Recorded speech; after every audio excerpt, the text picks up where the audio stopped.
Welcome to the Real News Network. I'm Marc Steiner. Good to have you all with us today. And we're about to talk with Eduardo Cisnero, who is the National Census Director for the NALEO Education Fund. And one of the things we're going to cover today with Eduardo is the push by the Trump administration to put citizenship questions on the census form, which is a huge controversy and an additional push against immigrants and others in our country. So, Eduardo, welcome. Good to have you with us. Thanks for having me, Mark. Pleasure to be on. So let's take a step backwards here. The census form has often asked questions about ethnicity, gender, and issues like that. But asking this question that was brought up by Wilbur Ross, the new Secretary of Commerce, pushing the Department of Justice to add a question about whether or not you are a citizen, is a relatively new phenomenon. So give us a bit of the background here. That's exactly right, Mark. The question was added as of March of this year. And it's in the process of being, in terms of made more public, in terms of the background to how Secretary Ross indeed requested the question to be added. Initially, he indicated that it was his idea, and in a series of emails that had since then been made public, we were starting to see that it seems that the Secretary actually misled not only the public, but also Congress in indicating that it was the Department of Justice's idea to add the question. In fact, that's still being figured out and investigated and made more public. What we're seeing in a series of emails that were requested via the FOIA process is that it, in fact, may have been the Secretary himself that initiated the process to add a question, the citizenship question that asks about citizenship, which, mind you, hasn't been asked of 100% of the population since 1950.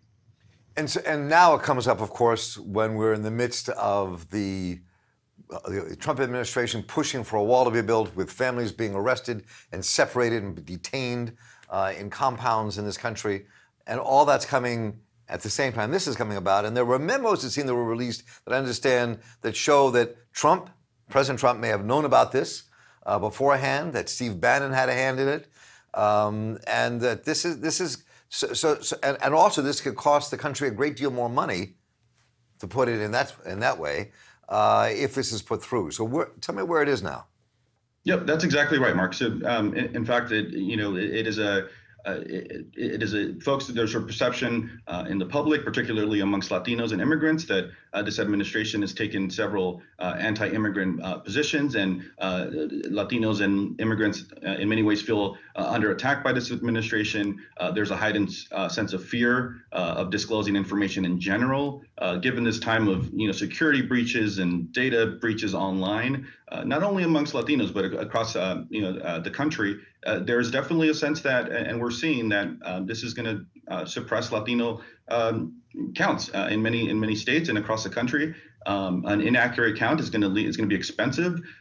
In fact, this question wasn't tested since the 2010 census. There's been numerous experts and academics and bureau officials that have done a series of tests and research to create the most accurate form. We've seen that has all essentially been tossed out the window, and questions amongst race and ethnicity and the citizenship question have been added in the 11th hour without being tested. And so our concern is, and our concern in LA and our concern amongst the census expert community, is that this is certainly going to depress participation amongst immigrants and Latino community, and resulting in a more expensive process for every non-response individual in the country. That results in follow-up phone calls and potentially follow-up visits with enumerators visiting their homes, and that all has a price tag. So, what do you think the process is now? I mean, because we're inching up on the year 2020, when every 10 years we have to do a census. Court cases have been put forth. The courts accepted some of these court cases to take on the federal government and take on Mills and the others to get this out of our census forms. But the time is short, since they have to print the forms, they have to get people hired to ask the questions. So talk about both the legal and political process about where we are now and what you think might happen. Right. No, it's a good point. And I would say that NALEO as an organization has actually been through 4 census cycles. Right? We're experts in the space, particularly when thinking about engaging the Latino community in the process. And I would say that we're seeing unprecedented levels of changes that with the census coming up in 2020. There's diminished resources at the Bureau. There's not a permanent census director. Even to date, there's been someone that's been nominated, but that person isn't in place. So already we're seeing that the process is is falling behind the timeline compared to previous cycles.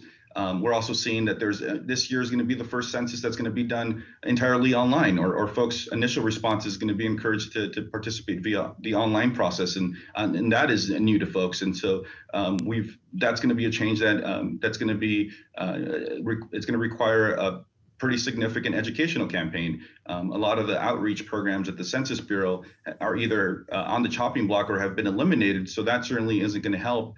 And in terms of doing rehearsals and trial runs, the Bureau had planned multiple trial rehearsals, and they've narrowed it down to just one that just recently wrapped up in Providence County, Rhode Island. And that's not enough research and testing to really ensure that we're going to have an accurate and full count, given all the changes that have come about on this upcoming census.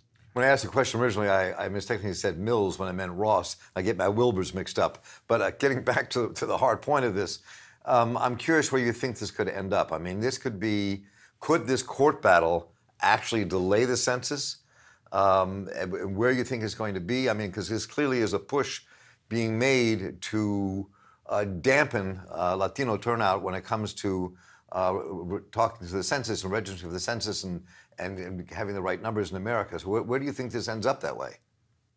Yeah, no, I wish I could answer that more confidently. The answer that we're getting is essentially TBD. We've heard that legal experts and judges in various capacities are trying to accelerate this and ensure that it's a speedy process, given that the census is around the corner. But really, it's too early to tell, at least as of right now, what the process is going to look like, what the end result is going to be, whether the census gets delayed. Unfortunately, I don't have an answer to that.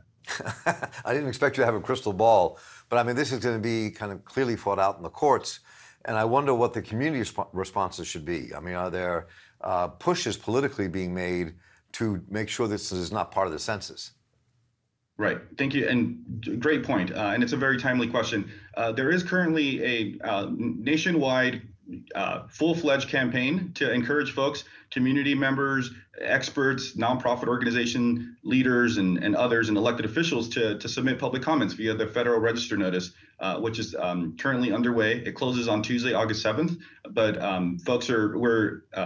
NALEO is a partner in a national effort amongst coalition partners that care about the census to encourage folks to participate or submit public comments to the Secretary to remove the question. So we're hopeful that they'll hear the community's voice. There's been dozens and dozens of folks that have participated in the process already. It closes on Tuesday at midnight. And so that's one avenue that we'll continue to pursue in terms of a public advocacy campaign to remove the question. Hopefully, our partners in the legal space and advocates and experts continue to proceed with the litigation to get it removed. And we're hoping that it ultimately will not be included in the census, but we'll have to wait and see. Well, we will include that information on our website here at The Real News. And for all of you who want to be involved to say something, you should say something and ensure the rights of the people in this nation. And Eduardo Cisnero, thank you so much for joining us today on The Real News. It's been a pleasure to talk with you. Thank you, Mark. Likewise, have a good one. I'm Marc Steiner for The Real News Network. Talk to you soon.